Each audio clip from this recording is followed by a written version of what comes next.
Gone with the Wind star fell into darkness before mental breakdown.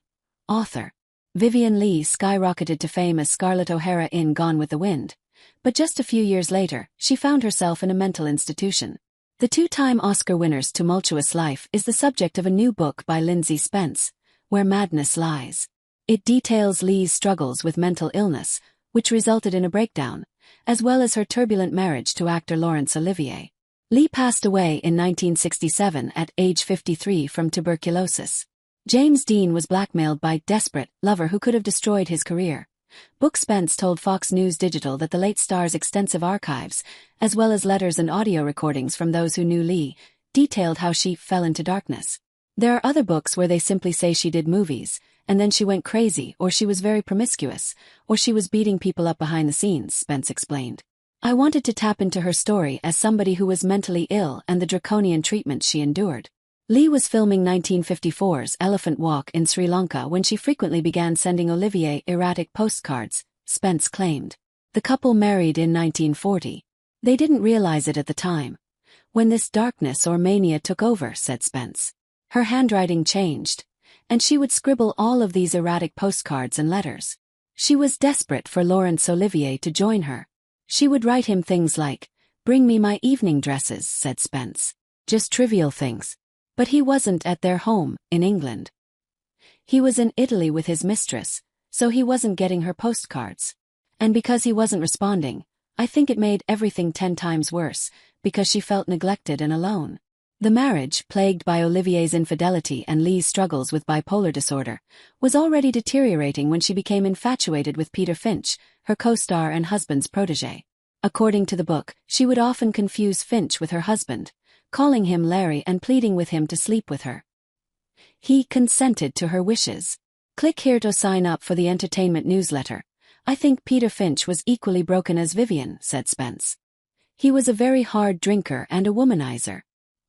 He said he believed in Buddhism, but his lifestyle certainly didn't portray that. He had this great complex that he was never good enough. When he and Vivien were on Elephant Walk, they were on the same wavelength. But I think Vivien's intensity scared Peter Finch. That's what pushed him away.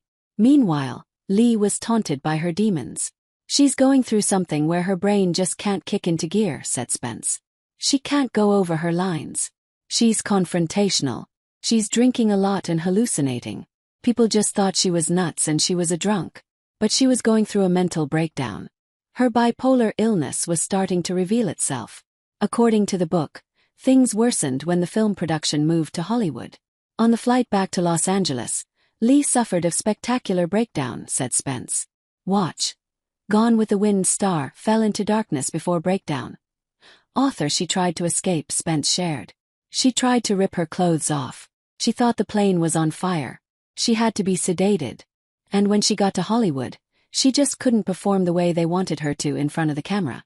She thought she was in 1951's A Streetcar Named Desire, and she was saying all kinds of mad things. Leigh was replaced by Elizabeth Taylor. But her troubles didn't end there. She was discarded to a Hollywood bungalow on her own with an old boyfriend, who was a diagnosed schizophrenic, said Spence. So, you have these two people feeding off each other and, more or less, all hell broke loose. Olivier brought her back to England, and he committed her there. Olivier dropped Leigh off at Nethen Asylum.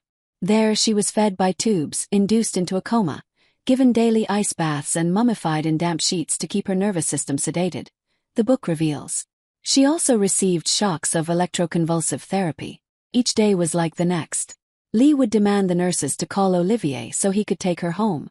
But the book notes, there was no address for Larry. Meanwhile, Olivier wrestled with his guilt. But he had reached a breaking point when Olivier wondered when his wife had first gone mad. He thought of 1937 when they were performing Hamlet. At the time, the pair, both married to other spouses, embarked on an affair. The production was tense, as many felt that Leigh was a weak actress in comparison to her leading man. He remembered that something triggered her in the dressing room, said Spence. She started screaming and hitting him. He described it as demonic. He was frightened by that. But he didn't see Moo.